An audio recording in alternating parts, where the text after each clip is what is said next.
Breaking news. In an act of charity, Donald Trump has given Sauron the One Ring.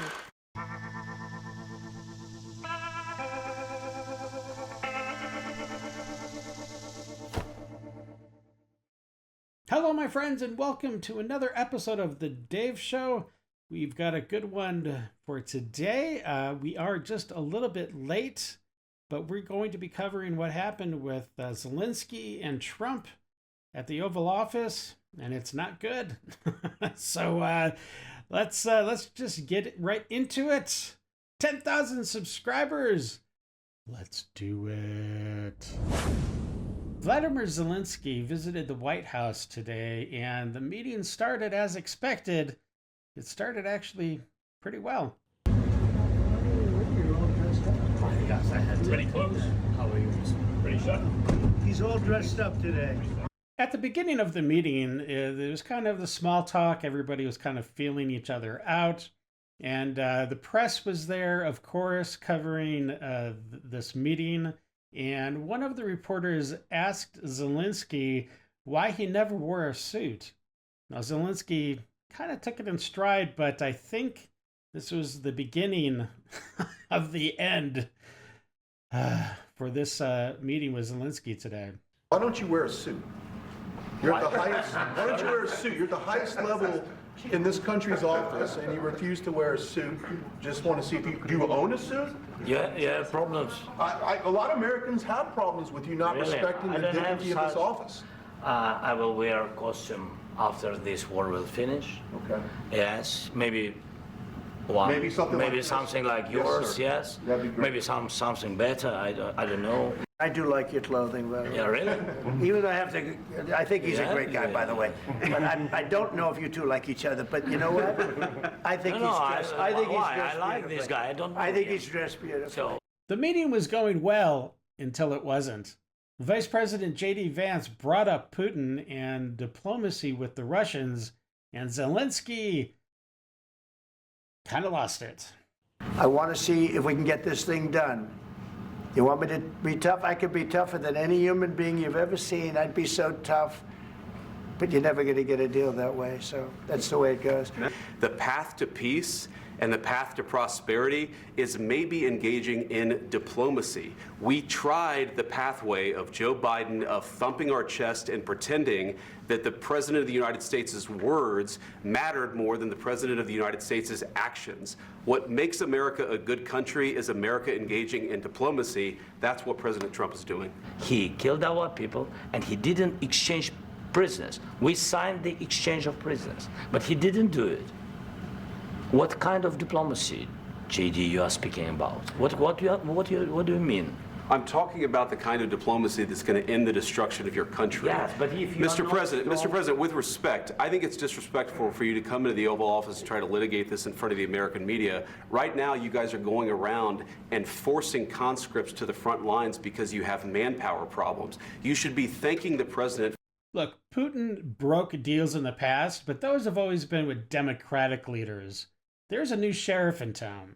Do you disagree that you've had problems What? bringing people into your military? We have problems. And do you think that it's I will respectful answer. to come to the Oval Office I of the will United answer. States of America and attack the administration that is trying to prevent the destruction of your country? Well, first of all, during the war, everybody has problems. Even you, but you have nice ocean and don't feel now, but you will feel it in the future.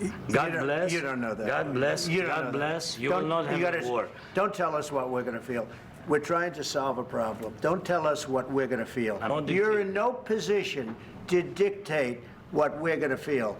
You We're will- going to feel very you will good. feel influenced. We're going to feel very I'm good and telling very you, strong. You will feel influence. You're right now not in a very good position. I You don't will say have the that. cards right now. With us, you start having not cards. playing But cards. right now, you I'm don't. very You're playing serious, cards. Mr. President. You're I'm playing very cards. serious. You're I'm gambling the with the president lives in of war. millions of people. You think- You're gambling with World War What do you- III. what do you You're think about? gambling with What do you World think War about? III. And Yeah. what you're doing is very disrespectful to the country, this country. This is where it kind of went off the rails for Zelensky, telling President Trump that if we don't sign a security pact, that we're next.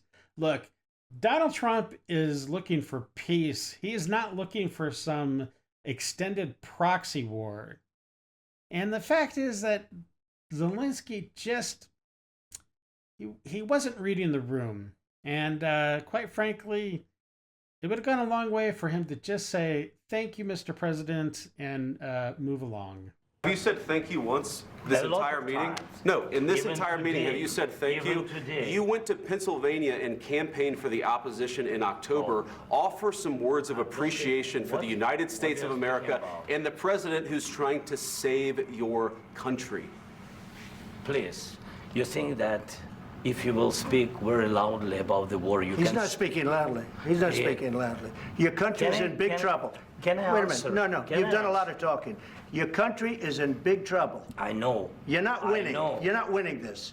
Zelensky has a lot of nerve to tell Vice President Vance that he's talking too loud.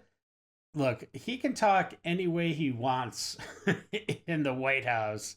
He is the Vice President of the United States. Mr. President, we are staying in our country, staying strong from the very beginning of the war. We've been alone, and we are thankful. I said thanks You haven't been in this alone. cabinet, You and haven't not been only alone. in this cabinet. We gave you, through I this said thank stupid you. president, $350 billion. You voted we gave for you your military equipment, You and you voted men for are your brave, president. but they had to use our military. Yes. What about if, West if Africa? you didn't have You our invited military me- equipment, you invited if me you to didn't speak. have our military equipment, this war would have been over in 2 weeks. This was definitely not a good thing to try to openly debate President Trump in front of the media. Look, Zelensky's and Ukraine's only leverage are the minerals. And without that, their leverage is gone and they're not going to get a peace deal. And at some point, it almost sounded like Zelensky didn't want peace. I kind of feel like we're missing something here. You tell us, I don't want a ceasefire. I don't want a ceasefire. I want to go, and I want this. Look, if you could get a ceasefire right now, I tell you, you take it so the bullets stop flying and your men stop getting killed. Of course, we want to stop the war. But you're saying you don't want a ceasefire. But I said to you, I want a ceasefire. with guarantees. Because you'll get a ceasefire faster than an agreement. Ask our people about ceasefire, what they think. That wasn't doesn't with matter me. for you what- That what wasn't this with me. means. It That was wasn't with with you. a guy named Biden, who was not a smart person. This That is was your, with, this that was is with your Obama. president. It was your president. Excuse me, that was with Obama, who gave you sheets, and I gave you javelins. Yes. I gave you the javelins to take out all those tanks. Obama gave you sheets. In fact, the statement is, Obama gave sheets and Trump gave javelins. You gotta be more thankful. I totally get that Zelensky wants guarantees on this peace deal. He also needs to remember that Putin invaded under Bush and under Obama and under Biden. He never invaded under Trump. Trump is the guarantee that peace will continue after the peace deal has been signed. And at this point, President Trump was starting to really, I think, get annoyed with the whole situation. What if Russia breaks ceasefire? What if Russia breaks peace talks? What do you do then? I understand that it's a heated conversation right now. What are you saying? She's asking, what if Russia breaks the ceasefire? What if anything? What if a bomb drops on your head right now? But they have Okay? broken ceasefire. What if they broke it? I don't know. They broke it with Biden because Biden, they didn't respect him. They didn't respect Obama. They respect me. We have never seen a world leader come into the Oval Office and treat the President of the United States like Zelensky did today. It was now an official train wreck, and there was no going back. Even the Ukrainian ambassador knew that Zelensky has screwed the pooch. But I said to you, I want a ceasefire. with guarantees. Because you'll get a ceasefire faster than an agreement. Ask our people about ceasefire, what they think. It's obvious that Zelensky is out of his league. And up to this point, all the world leaders have been bending the knee and kissing his ring. But President Trump, he knows how to negotiate. He wrote the art of the deal. And he is not going to bend to Zelensky one bit. The problem is, I've empowered you to be a tough guy. And I don't think you'd be a tough guy without the United States. And your people are very brave. But you're either going to make a deal or we're out. And if we're out, you'll fight it out. I don't think it's going to be pretty, but you'll fight it out. But you don't have the cards. But once we sign that deal, you're in a much better position. But you're not acting at all thankful. And that's not a nice thing. I'll be honest, that's not a nice thing. President Trump and Zelensky were supposed to have a lunch after the meeting, but that didn't happen. In fact, President Trump booted him. He kicked him out of the Oval Office. And as far as we can tell at this moment, all negotiations for peace are finished.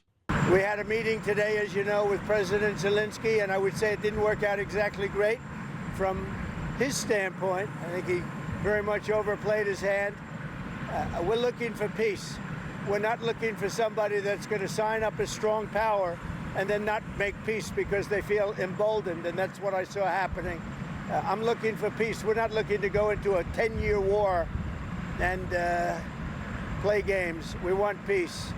And it was just my impression that if we do that, if we sign up, he's looking for something that I'm not looking for. He's looking to go on and fight, fight, fight. We're not going to keep fighting.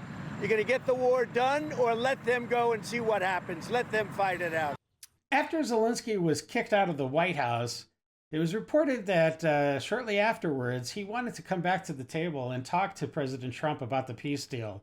But I think that is definitely not going to happen, not right now. All talks are definitely off for the moment. What does Zelensky need to do to restart talks with you? He's got to say, I want to make peace. He doesn't have to stand there and say about Putin this, Putin that, all negative things. He's got to say, I want to make peace. I don't want to fight a war any longer. Later that day, Zelensky went on special report to talk to Bret Baier. I think he made things worse. Do you think you owe an apology to President Trump? I'm just telling that I think that we have to be on the same side, and I hope that the president on our side together with us, and that is very important to stop Putin. So I'm not hearing from you, Mr. President, a thought that you owe the president an apology. No, I respect president and I respect American people, and if I don't know if I think that we have to be very open and very honest, and I'm not sure that we did something bad. As President Trump was standing up for American interests, the Democrats and the left, of course, took the side of the others. What we just witnessed between Donald Trump, J.D. Vance, and President Zelensky inside the White House was an ambush. It was a planned ambush designed to embarrass President Zelensky in order to benefit Vladimir Putin. What a complete and utter mess. And this is a gift to Putin. We don't gain anything by acting like bullies. And this is what bullies do. And just because you act this way, by the way, it doesn't mean that you're tough. The President of the United States is a coward who is Vladimir Putin's puppet. And the Vice President of the United States is a pogue and a coward who is Donald Trump's puppet. And so what we just witnessed was a meeting in the Oval Office between two cowardly puppets and a hero. Do we expect anything less from the Democrats? No. I want to know, what is the Democrats' plan for peace in Ukraine? What's that? Oh, yeah. Nothing. There is none. I want to know what the Democrats' plan is to win the war. What? No, yeah. Again, nothing. There is none. Their plan is to do what the Biden administration did and to endlessly fund this war, this proxy war that will never end. Now, presidents throughout history have cut deals with countries and leaders that weren't so great. In fact, many of the presidents have cut deals with the Russians. Does that make those American presidents, does that make America puppets of Putin? No.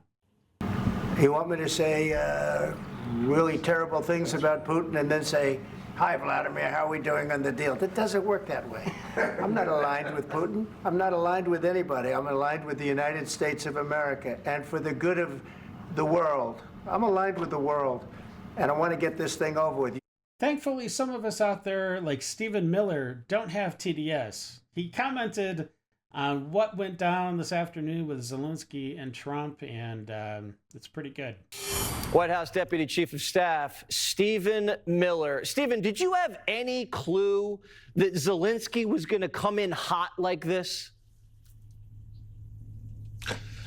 I don't think anybody had any idea that Zelensky would be so impertinent, so disrespectful, so insulting to the United States of America. Look, this is one of the great moments in the history of American diplomacy. The way that President Trump and J.D. Vance stood up for American interests on the world stage, the way that President Trump defended Americans after years of being fleeced and abused and taken advantage of and taken for granted, millions of American hearts swelled with overflowing pride today to watch President Trump put Zelensky in his place. The only reason that Zelensky has a country, that Zelensky is in power, is because of the United States. Americans have suffered economically, funding this war now for years. American security has been degraded, our stockpiles depleted, our ability to project power in other regions of the world negatively affected to protect and defend Ukraine. Americans probably don't even know the true extent of just how much military support on multiple levels and fronts America has provided to Ukraine. And then this man shows up in the Oval Office and lectures us, says we have to do more, says we're not as good as Europe, says that we need to provide them a forever war guarantee, fight Russia till the end of time. No American watching that today says they want to send their sons and daughters to die on behalf of Zelensky.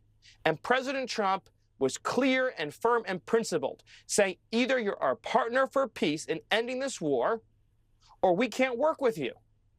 And Zelensky, for the first time since this has begun, finally met a Western leader willing to assert their own interests, the interests of their own country, and not bow down to and venerate this man as a messianic figure. Americans have watched with horror as Zelensky has been treated as a messiah. Our hearts all break for the suffering and loss and death. But you know what would be even worse? World War III. And today, President Trump said, we are not going to let this escalate into World War III. He defended the Oval Office, he defended the White House, and most importantly, he defended the American people. And I was honored and proud to be there to witness this moment in history. He couldn't even say thank you. No. Just couldn't say thank you. Thank you, America. And that's like diplomacy 101. That's what they tell you to say on the plane. You're about to meet the president. He loves to hear thank you. The American people need to hear that. Say that right away. But I mean, it was not just that, though. There were many remarkable and disturbing things that Zelensky said. He repeatedly rejected President Trump's statement that we should pursue a ceasefire. Right. How could you reject a ceasefire? And you know, he kept saying Europe's doing so much more than us. Well, then what do you need us for? If he's saying Europe's so great, then why are you coming and begging and pleading to us for money and protection and guarantees? President Trump is a peacemaker. He will fight for peace. He had peace for 4 years under his previous term. And today we saw what it's like to have a strong leader in the White House, and the whole world saw what it's like to have a strong leader for America. You know Zelensky messed up bad when you lose a war hawk like Lindsey Graham. What I saw in the Oval Office was disrespectful, and I don't know if we can ever do business with Zelensky again. I think most Americans saw a guy that they would not want to go in business with. The way he handled the meeting, the way he confronted the president was just over the top.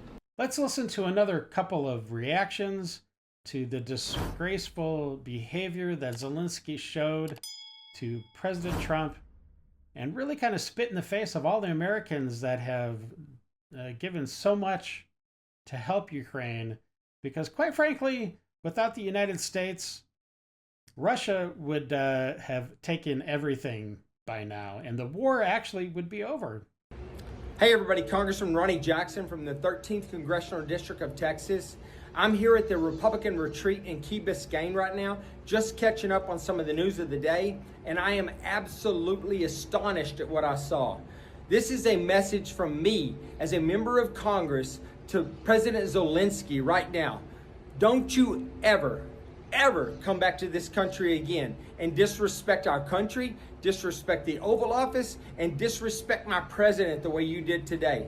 After all that we've done for you, your unbelievable sense of entitlement is disgusting to me, and it's disgusting to most Americans in this country. As far as I'm concerned, you can go home and never come back. But what specifically do you want to see President Zelensky apologize for? Well, apologize for turning this thing into the fiasco for him that it became. There was no need for him to go in there and become antagonistic. Look, this thing went off the rails. You were there, I believe. It went off the rails when he said, let me ask you a question to the vice president. What kind of diplomacy are you talking about?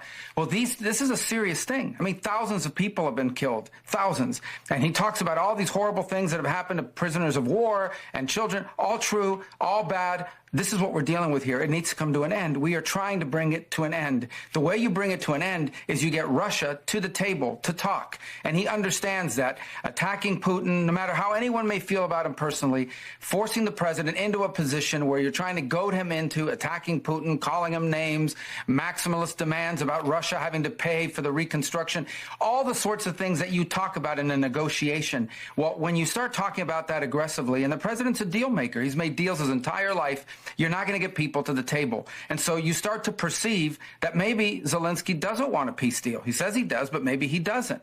And that active, open undermining of efforts to bring about peace is deeply frustrating for everyone who's been involved in communications with them leading up to today. And I think we should apologize for wasting our time for a meeting that was going to end the way it did. On an interview with Joe Rogan, Elon Musk talks a little bit about well, he says the genius of Soros and the way that he makes these NGOs and manipulates the system.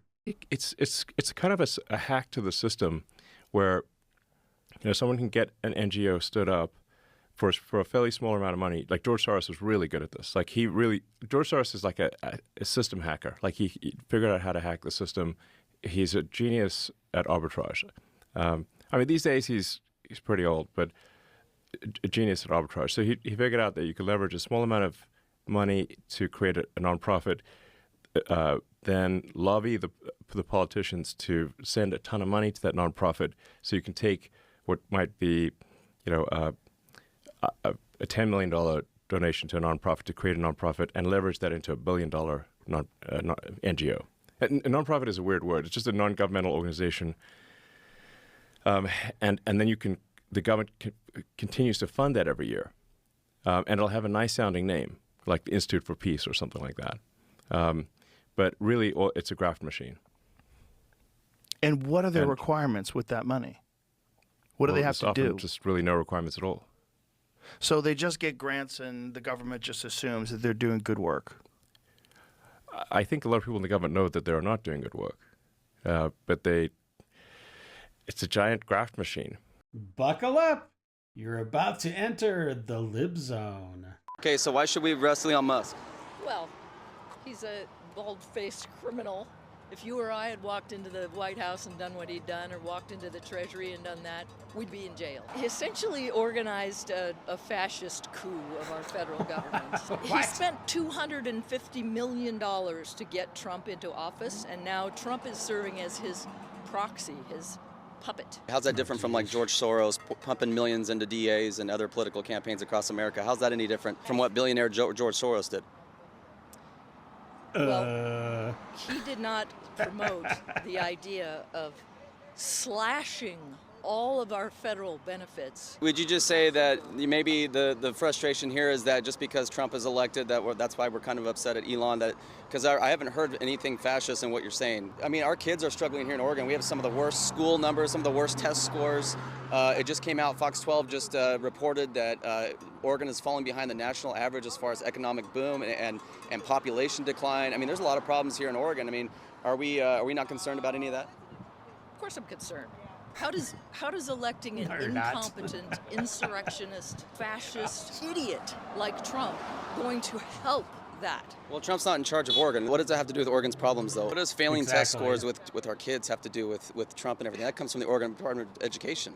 That comes from the legislator. That comes from our governor. I mean, it's all one-party rule kind of right now. Okay, so you're trying to bring it all down to this granular level of specific, tiny little issues. Yeah. The issue here is we are losing our democracy right now. You think protesting Trump and Musk is more important than what's going on here in Oregon and the failure of our leaders here?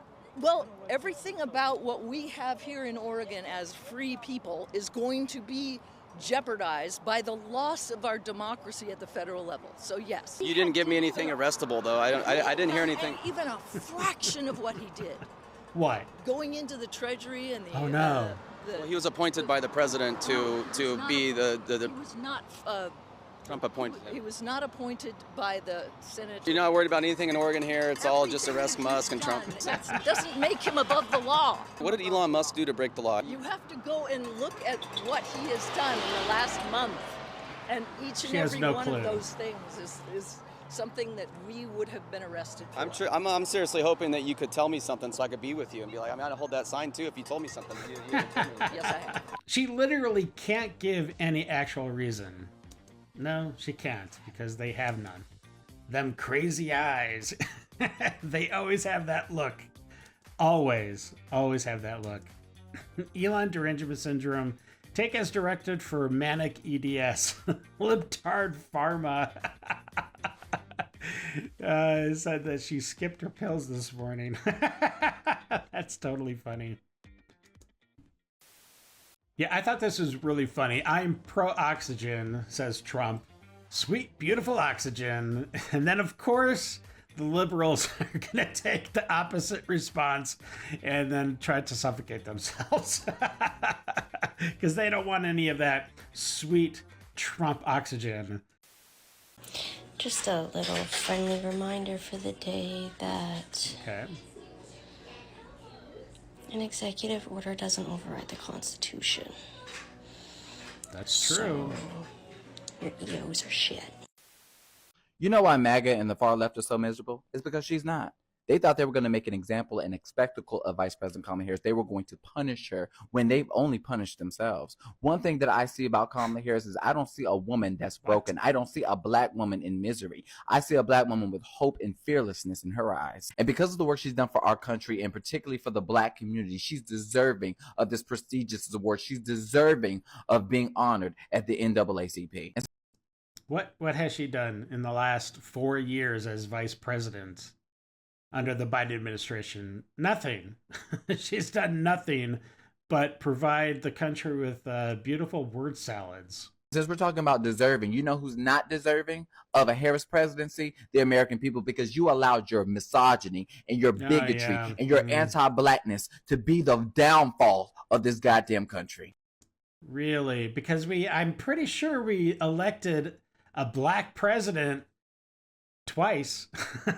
So I don't know what you're talking about, anti-black, and we're definitely not anti-woman. What we are is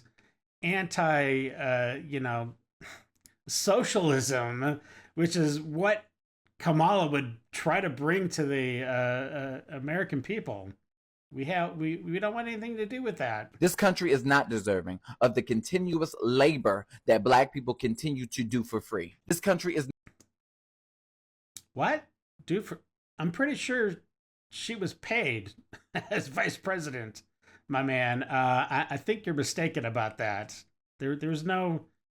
Now, if you want to be totally honest, President Trump is the one that I believe... Well, I know in his first presidency, he didn't take a paycheck. And I'm pretty sure in this presidency... he's not taking a paycheck. So get your facts straight, my man. Not worthy when you focus on our differences versus our commonalities. This country is not worthy when they would rather vote for a liar, a sexual assaulter, a convicted felon over a black woman.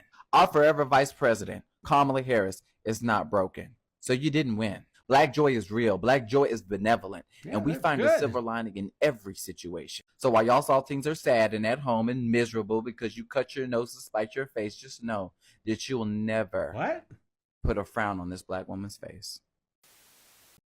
As an autistic person who's also trans, I often don't feel connected whatsoever to my body. It's just like a skin suit and I gotta like wake it up to feel present. But I guess I'm just wondering, is this a me thing? Yeah. Or are other people like this? No, pretty sure that's a you thing. Oh man. Looking forward to the day when his grave becomes a public urinal. Oh, you're so clever. Oh boy. That'll show him. There's still another chance for you.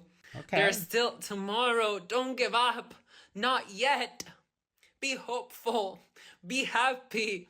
There's still tomorrow. Don't give up. Never give up. No, no, no. Oh, please don't sing. Don't give up. Oh, no, gosh, no. Let me help you. My ears are bleeding. Don't give up. No, no, no, no, no, no. I'm sorry for this, everybody.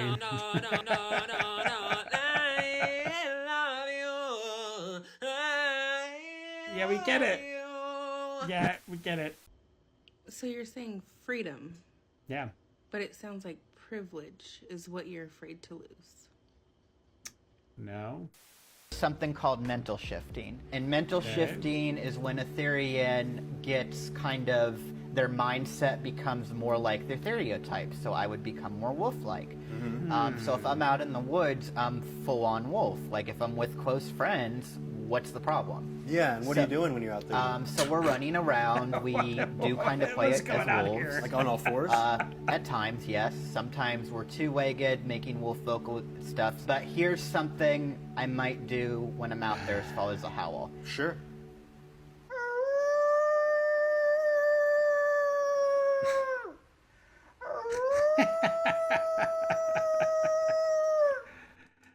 This guy is...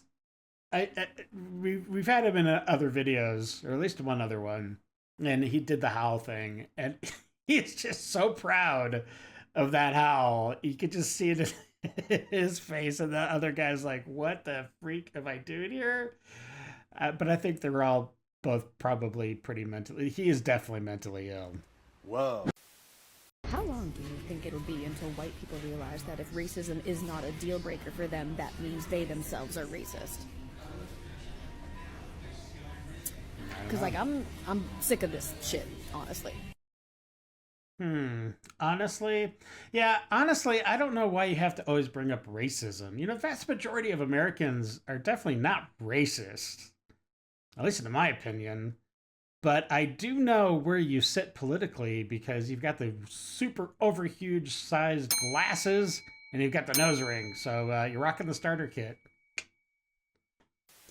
Every single one of your basic needs should be taxpayer funded.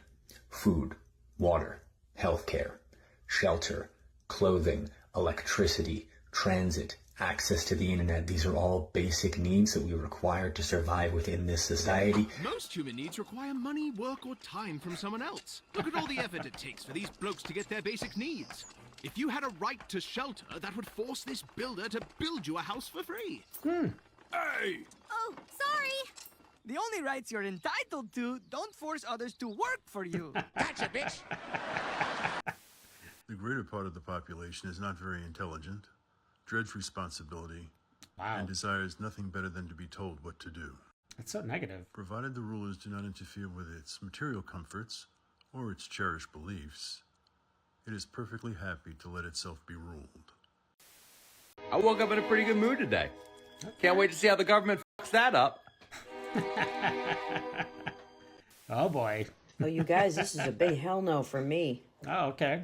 MSNBC just fired Joy Reid. Oh, yeah. And Alex Wagner. Oh, yeah. Yeah, good move. Can't see it coming yet? The far left network firing its diversity? Gee, I wonder. Yeah, I wonder. It's because DEI is dead, baby. Hi, everyone. Daily reminder that if you're scared of innocent people you've never met before because of their birth certificate, you're kind of a bitch. I think that means you're kind of a lefty.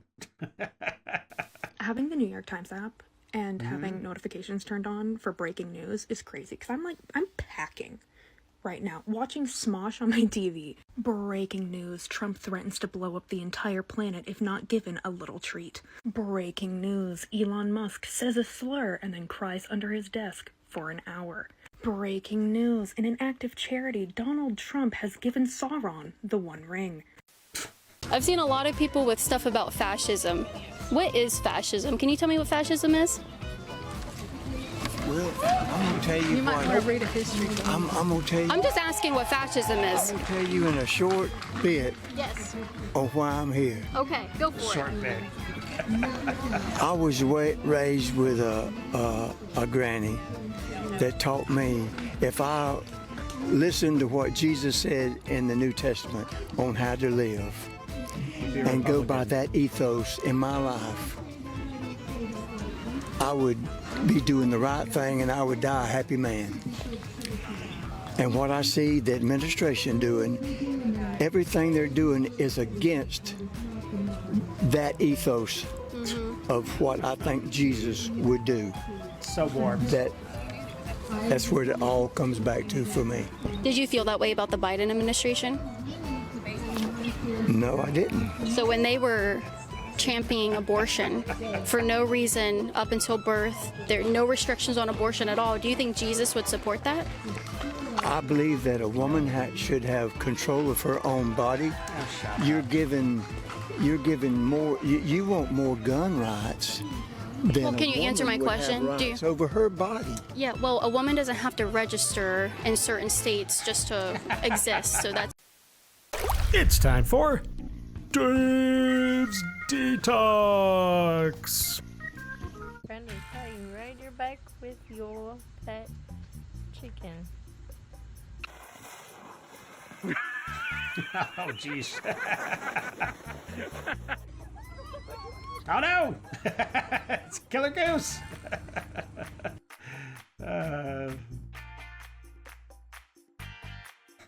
Cats, oh man. If only this window wasn't here. How does that bird not get Well, Dan, it's a good totally thing dizzy? you came into my office today, because it looks like you got quite a bit of cavities in here. That's good. Ouch. Oh, that's my finger! Oh, jeez. Friend. Now, let you be nice. That's Daddy's friend. Let him pet you. Okay. Aw, little puppy. Nice.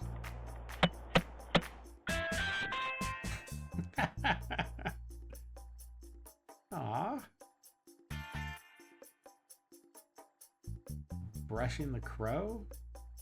I guess the crow wants more.